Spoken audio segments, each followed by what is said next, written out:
স্বামী বলছে পর্দা করো, তোমাকে ভালোবেসে বলছি তুমি পর্দা করো, তুমি আমার অনেক প্রিয় একজন মানুষ, তুমি বেপর্দায় বাইরে যাবা আর লোকজন দেখবে, কেমন হয়?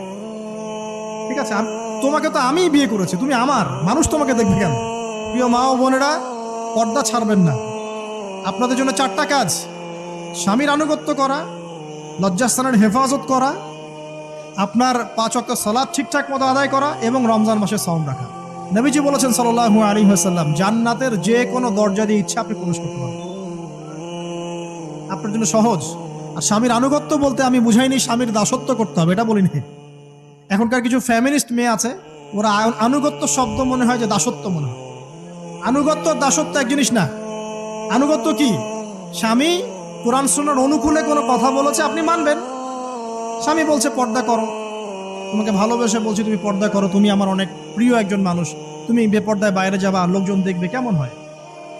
ঠিক আছে, তোমাকে তো আমি বিয়ে করেছি, তুমি আমার মানুষ, তোমাকে দেখবে কেন? ঠিক আছে, তো এখন স্বামী ভালো কথা বলেছে, আপনি শুনলেন, এটা আনুগত্য। আর ওই স্বামী যদি বলে আসো তো আমার কলিগরা এসেছে, ওকে খাবার সার্ভ করতে হবে, আসো খাবারটা পরিবেশন করো, এখন আপনি বেপর্দা হয়ে আপনার স্বামীর কলিগের সামনে খাবার পরিবেশন করতে শুরু করবেন, এটা কি আনুগত্য করতে হবে? এটা তখন আপনি আনুগত্য করবেন না। সিম্পল, কোরআন সুন্নাহর অনুগত কাজে আপনি স্বামীর আনুগত্য করবেন, বিপরীতে গেলে আপনি করবেন না। স্বামীর আনুগত্য মানে স্বামীর দাসত্ব নয়। আর এই হাদিসটা আপনি কেন ভুলে যান যে আল্লাহ রাসূল সাল্লাল্লাহু আলাইহি ওয়াসাল্লাম বলেছেন, আল্লাহ ছাড়া যদি কাউকে সেজদা করা যেত, সম্মান বুঝাচ্ছেন, আল্লাহ ছাড়া যদি কাউকে সেজদা করা জায়েজ হতো, আমি মেয়েদেরকে বলতাম যেন স্বামীকে সেজদা করে। কেন? কারণ আপনাকে রেসপন্সিবিলিটি, আপনার খাবার, আপনার ফুড, আপনার শেল্টার, আপনার মানে পুরো দায় দায়িত্ব নিজের হাড় ভাঙা পরিশ্রম দিয়ে, জীবনের ঝুঁকি নিয়ে স্বামী আপনার জন্য করে। সে আপনার সম্মান পাওয়ার যোগ্য তো? সে কি আপনার সম্মান পাওয়ার যোগ্য নয়? আপনি যদি সম্মানের হক আদায় না করতে পারেন তাহলে আপনি অকৃতজ্ঞ। আর অকৃতজ্ঞ মেয়ে কখনো জান্নাতে যাবে? একটা হাদিসে আছে, বেশিরভাগ মেয়ে জাহান্নামের যাওয়ার অন্যতম কারণ হচ্ছে তারা স্বামীর সাথে কুফরি করে। কি করে?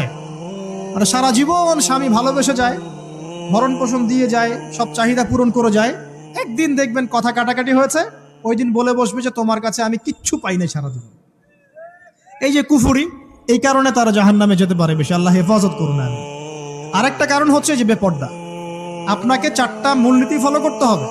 1, এমন কোনো পোশাক পরবেন না যে পোশাকটা আটো সাটো, যেটা পরলে আপনার গায়ের কাঠামো বোঝা যায়। এটা বোরখা হলেও পরা যাবে না। আমি কি বুঝাতে পারছি? ডিজিটাল বোরখা দেখেন নাই? দেখছেন? মাশাআল্লাহ।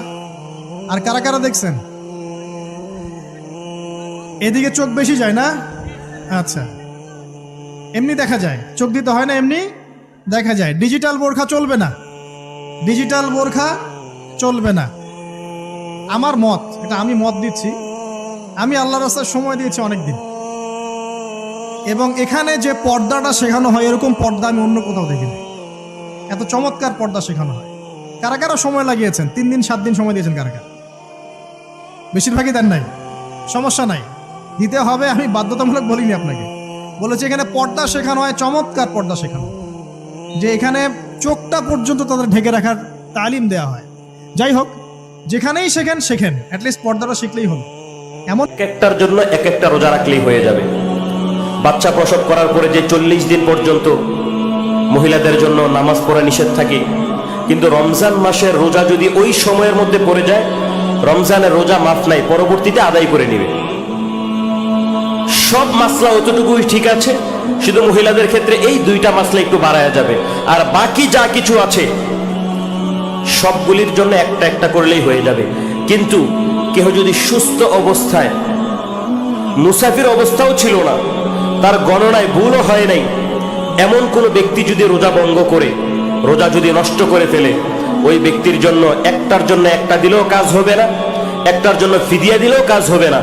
ব্যক্তি একটার জন্য 60টাই রাখা লাগবে। কথা বুঝতেছেন?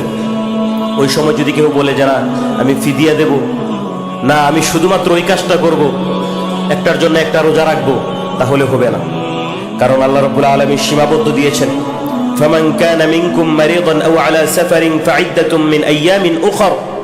এই জায়গার মধ্যে আল্লাহ রাব্বুল আলামিন যেই কয়েকটা বিধানের কথা বলেছেন, ওই বিধানগুলি যখন বান্দার উপরে থাকবে, ওই অবস্থায় যদি বান্দা রোজা নষ্ট করে, অসুস্থতার কারণে, মুসাফির অবস্থায়, অথবা গণনা ভুলের কারণে, অথবা তার উপরে এমন কোনো বিপদ এসেছে, এমন কোনো অসুস্থতা এসেছে, বালা মুসিবত এসেছে, যেই কাজটা বান্দার উপরে আর কোনো শক্তি নেই, সেই ক্ষেত্রে বান্দা যদি চায় ফিদিয়া দিতে পারবে, অথবা একটার জন্য একটা রোজা রেখে দিতে পারবে।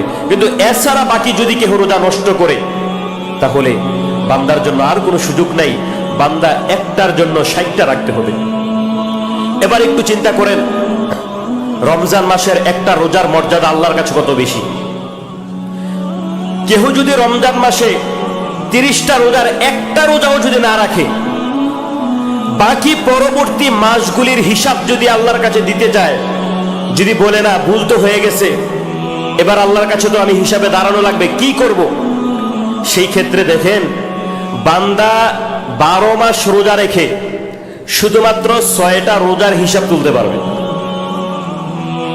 একটা রোজার জন্য যদি 60 দিন হয়, 2 মাস, 6টা রোজার জন্য কত বছর? 1 বছর রোজা রাখা লাগবে। তারপরেও রোজার মাসে একটা রোজা রাখলে পরে যে সওয়াব, বান্দা ওই কাজা কাফারা দিয়া 1 বছর রোজা রাখলেও যে সওয়াব হবে, রোজার মাসের একদিনের একটা সওয়াব ওই 1 বছরের থেকেও বেশি হয়ে যাবে। আমরা রোজা ভাঙবো? জোরে বলেন, রোজা ভাঙবো? যারা রোজা ভঙ্গ করে, যারা রোজা নষ্ট করে, ওই মানুষগুলির উপরে আল্লাহ লাহানত করতে থাকে। ওই মানুষগুলির জন্য আল্লাহর ফেরেশতারা, আল্লাহর সৃষ্টি জগতের যত মাখলুকাত আছে, ওরা ওই বান্দার উপরে আল্লাহর কাছে গজবের জন্য দোয়া করতে থাকে। ওই বান্দা আছে সবগুলি বলতে থাকে, আর জমিন তো তখন বলতে থাকে, আল্লাহ, এ রমজান মাস তুমি এত মর্যাদা বাড়িয়েছো, এত সম্মান দিয়েছো, তুমি তোমার বান্দাদেরকে এত বেশি পছন্দ করেছো, অথচ তোমার এই বান্দাটা রোজা রাখতে সক্ষম ছিল, রোজা তো রাখে নাই। আল্লাহ, আপনি আদেশ করেন আমি জমিন বাঘ হয়ে যাই, আমার নিচে চলে আসি। এরকম একজন নাফরমান বান্দা, এরকম একজন বেরোজাদার বান্দা আমি জমিনের পিঠের উপরে চলাফেরা করবে, আল্লাহ এটা তো আমি পছন্দ করতেছি না, আপনি আমাকে আদেশ করেন আমি জমিন ফাটল হয়ে যাই, আমি তাকে আমার গর্তের মধ্যে নিয়ে আসি। আল্লাহ রাব্বুল আলামিন করতেন, এই কাজটাই তিনি করতেন। কিন্তু নবী করিম সাল্লাল্লাহু আলাইহি ওয়াসাল্লাম তিনি তার উম্মতের জন্য দোয়া করে গিয়েছিলেন আল্লাহর কাছে, কোনো অপরাধের জন্য যেন কোনো বান্দাকে সাথে সাথে শাস্তি না দেওয়া হয়, তাকে যেন সময় দেওয়া হয়। এই শুধুমাত্র নবী করিম সাল্লাল্লাহু আলাইহি ওয়াসাল্লামের ওই দোয়ার কারণে বেরোজাদার ব্যক্তি আল্লাহ রাব্বুল আলামিনের কাছে মাটি দোয়া করে, কিন্তু আল্লাহ শুধুমাত্র নবীর ওই দোয়ার কারণে আল্লাহ মাটির দোয়া কবুল করতেছেন। কিন্তু একটা সময় ঠিকই কবুল করবেন। কখন? যখন মারা যাব, যখন এই শরীরে আর শ্বাস থাকবে না, সবাই যখন দুনিয়ার ঘর থেকে বাহির করে দিবে, কবরের মধ্যে যখন দাফন করে আসবে, তখন কিন্তু মাটি সুযোগ পেয়ে যাবে। তখন যেই পোশাকটা আটো যেটা পরে আপনার গায়ের কাঠামো বোঝা যায়। 2 নম্বরে এমন পোশাক পরা যাবে না যেই পোশাকটা পরলে বাহির থেকে ভিতরের অঙ্গ দেখা যায়। দেখেছেন? দেখেন নাই? দেখছেন হুজুর? আচ্ছা, আপনারা তো সব দেখেন দেখি। তারপরে 3 নাম্বার, এমন পোশাক পরা যাবে না যেটা অমুসলিমদের সাথে সাদৃশ্য আছে। কথা বুঝতে পারছেন? অমুসলিমদের ধর্মীয় বিষয়ের সাথে সাদৃশ্য আছে এমন পোশাক মুসলিম মেয়েদের পরা যাবে না। এর মানে এই নয় যে অন্য ধর্মকে আপনি আক্রমণ করবেন, এটাও নয়। যে যার ধর্ম তাদের স্বাধীনতা মতো পালন করবে। মুসলিমরা বাধা দিবে? দিবে না। মুসলিমরা দাওয়াত দিতে পারে। কি করতে পারে? দাওয়াত দিতে পারে যে ভাই, যে লা ইলাহা ইল্লাল্লাহর কনসেপ্ট আপনাকে বুঝাচ্ছি, আল্লাহ ছাড়া কোনো মাবুদ নাই, মুহাম্মদ সাল্লাল্লাহু আলাইহি ওয়াসাল্লাম সর্বশেষ রাসূল, এই কোরআন পড়ুন, হাদিস পড়ুন, দেখুন এটাই হচ্ছে মানবতার মুক্তির সনদ। এরপর যদি সে ইসলাম কবুল করে আলহামদুলিল্লাহ, যদি না করে এর হিসাব কে দিবে? সে নিজে দিবে। এর হিসাব কি আমাকে দেওয়া লাগবে? দেওয়া লাগবে না। তো অমুসলিমদের সাথে সাদৃশ্য আছে এমন পোশাক চলবে না। আর 4 হচ্ছে, পুরুষরা মেয়েদের পোশাক পরতে পারবে না, মেয়েরা পুরুষদের পোশাক পরতে পারবে না। জি, আপনাদেরকেই বলছি, আপনারা জিন্স পরতে পারবেন না, মেয়েদেরকে বলছি, এবং টি শার্ট পরতে পারবেন না। আপনারা ওই যে যা ইচ্ছা তাই ড্রেস পরে বলবেন যে 1000 বছরের সভ্যতা সংস্কৃতি, এসব বাজে কথা চলবে না এখানে। এটা 1000 বছরে কোনোদিনও আমাদের দাদা নানিরা এগুলা কখনো পরে নাই, পড়ছে? আপনার দাদি কখনো এরকম পরছিল শাড়ি? তো যে বললো 1000 বছর থেকে পরে আসতেছে নাকি। সুবহানাল্লাহ। তো এখানে বিষয়টা হচ্ছে পুরুষ মেয়ের পোশাক পরতে পারবে না, মেয়ে পুরুষের পোশাক পরতে পারবে না। আমি খুব সংক্ষিপ্ত করে আপনাকে কোরআন সুন্নাহ থেকে 4টা মূলনীতি বলে দিলাম। এই 4টা মূলনীতি কোরআনেও আছে, হাদিসেও আছে। আসেন, এই যে নারীর অবমাননা, এই বিষয়টা আইয়ামে জাহিলিয়াতে যেমন ছিল, এখন দেখবেন আরো বড় পরিসরে এসেছে, আসে নাই? এই যে ফ্যাশন শো, দেহের প্রদর্শনী, বিভিন্ন ফিল্মস দেখবেন, ফিল্ম ইন্ডাস্ট্রিজে দেখবেন, মিউজিকে দেখবেন, পর্নে দেখবেন, মেয়েদের দেহটাকে নিয়ে ব্যবসা করা হচ্ছে। আগে তো না হয় কন্যা সন্তান হলে জীবন্ত পুঁতে ফেলতো নাকি, এখন যদি গর্ভের বাচ্চা মেয়ে জানে, অনেকে আগেই মেরে ফেলে। বোঝেন নাই মনে হয়? অনেকে যদি জানে যে গর্ভে মেয়ে সন্তান আছে, আগেই মেরে ফেলে। এমন অনেক দেশ আছে, আমি নাম বলছি না দেশের সঙ্গত কারণে, যে সেই দেশে এরকম মেয়ে সন্তানকে এই যে খালাস করে ফেলার, নষ্ট করে ফেলার, ভ্রূণ নষ্ট করার আলাদা ক্লিনিক আছে, আলাদা হসপিটাল আছে, বলে নাউজুবিল্লাহ। তো আসলে ওই 1450 বছর আগের মানুষটা বেশি বর্বর ছিল না আমরা বেশি বর্বর? এই অধিকারের কথা বলে বলে আমরা মেয়েদের দেহটাকে নিয়ে এখন মস্করা করছি, তামাশা করছি। সবচেয়ে সেরা অধিকার কোথায় পাবে?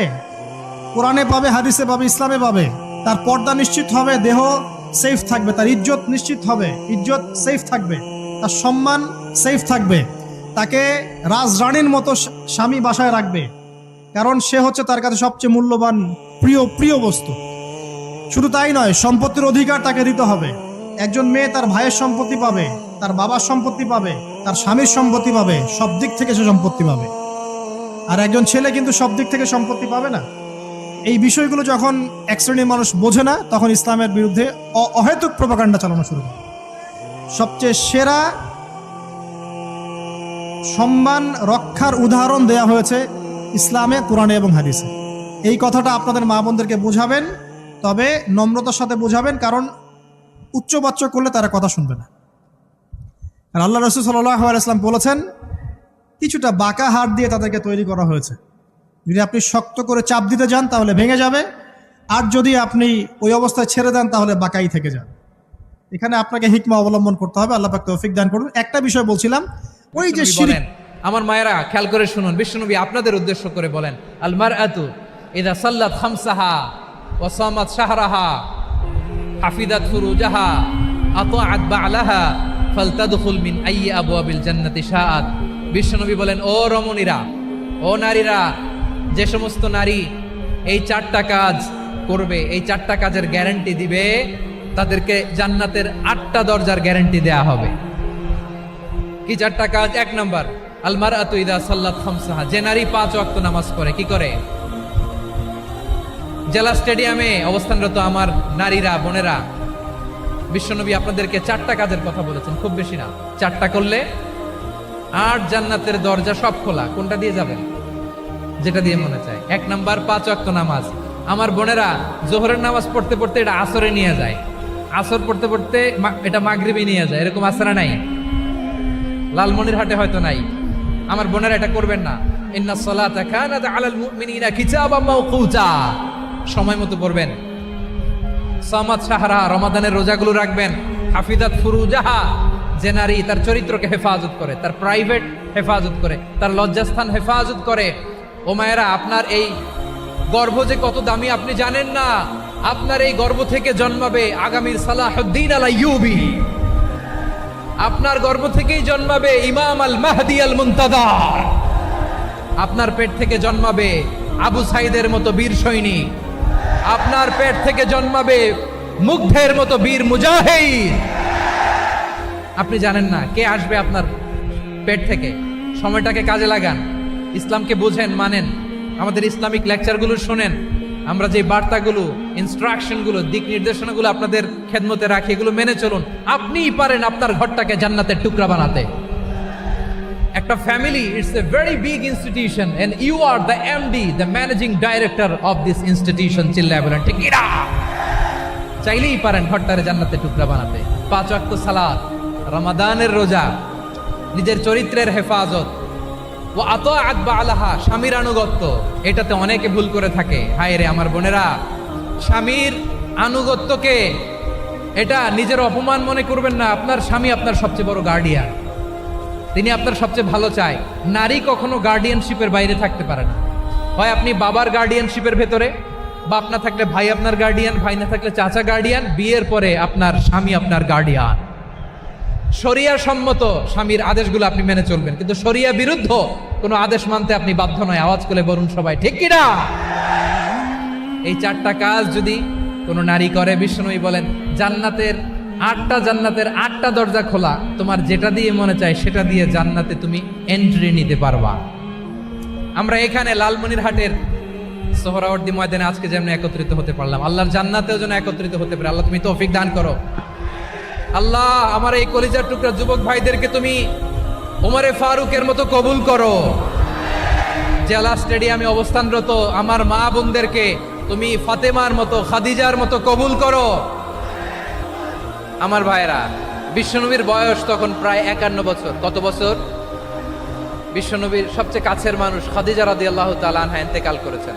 বিশ্বনবী বড্ড কষ্ট পেলেন, হৃদয়টা ভেঙে খান খান। যিনি ঘরের ভেতরে বিশ্বনবীকে সান্ত্বনা দিতেন, ভালোবাসা দিতেন, বাইরে গেলে কোরাইশরা বকাঝকা করে, অত্যাচার করে, কিন্তু আম্মাজান খাদিজা রাদিয়াল্লাহু তাআলা আনহা ঘরটারে এমন শান্তির নীড় বানায় রেখেছেন, এই ঘরের ভিতরে ঢুকলে বিশ্বনবীর কলিজাটা ঠান্ডা হয়ে যেত। এজন্য রব্বুল আলামিন বলেন, খাদিজা, ও আমার বান্দি খাদিজা, জান্নাতে এমন স্পেশাল একটা ঘর আমি তোমার জন্য রেডি করে রেখেছি। ওই ঘরের মধ্যে কোনো আওয়াজ নাই, ওই ঘরের মধ্যে কোনো নয়েজ নাই, ওই ঘরে কোনো বিশৃঙ্খলা নাই। কারণ মক্কার জমিনে আমার নবী কুরাইশদের বিশৃঙ্খলা, নয়েজ আর ঝামেলাগুলোকে উপেক্ষা করে যখন তোমার ঘরের ভিতরে ঢুকতো, ঘরটারে তুমি শান্তির নীড়, ঠান্ডা, নীরব, নিস্তব্ধ, নিঝুম আর শান্তির নীড় বানিয়ে রেখেছো। এজন্য জান্নাতে স্পেশাল একটা শান্তির নীড় আমি তোমারে উপহার দেব।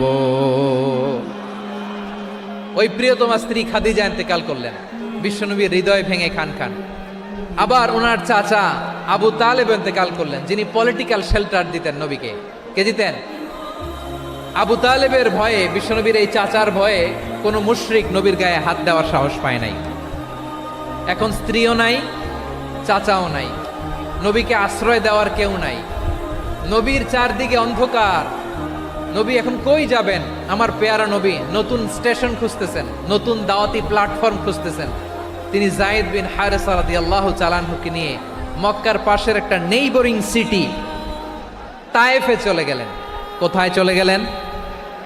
লালমনিরহাটের ভাইয়ের আওয়াজ করে বলেন, কোথায় গেলেন?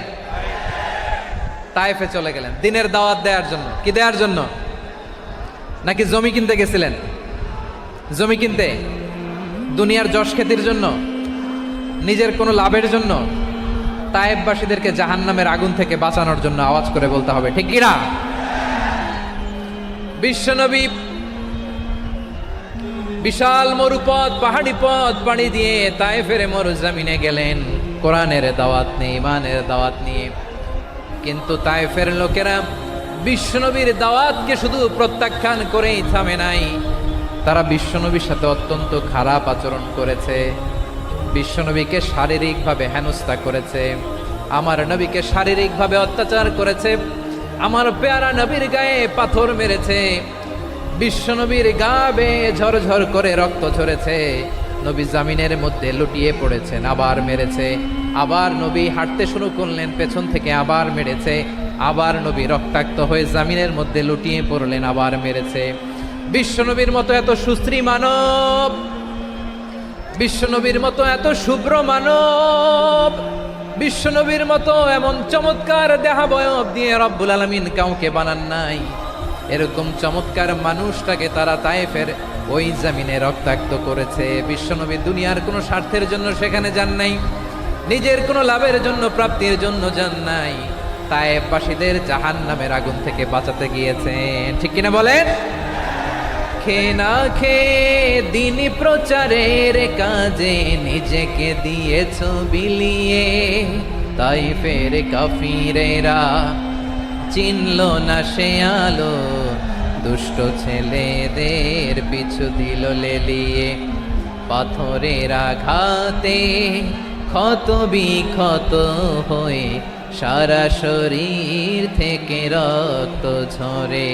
হে রাসূল তোমাকে ভুলি আমি কেমন করে, হে রাসূল তোমাকে ভুলি আমি কেমন করে। পারেন না আপনারা? ধরুন আমার সাথে। হাজার ব্যথা বেদনার পরে ফিরে আসনি তুমি আপন ঘরে, দিনের আলো তুমি ছড়িয়ে দিতে চলে গেলে মদিনায় মক্কা ছেড়ে। হে রাসূল তোমাকে ভুলি আমি কেমন করে, হে রাসূল তোমাকে ভুলি আমি কেমন করে। ঠিক কিনা বলেন?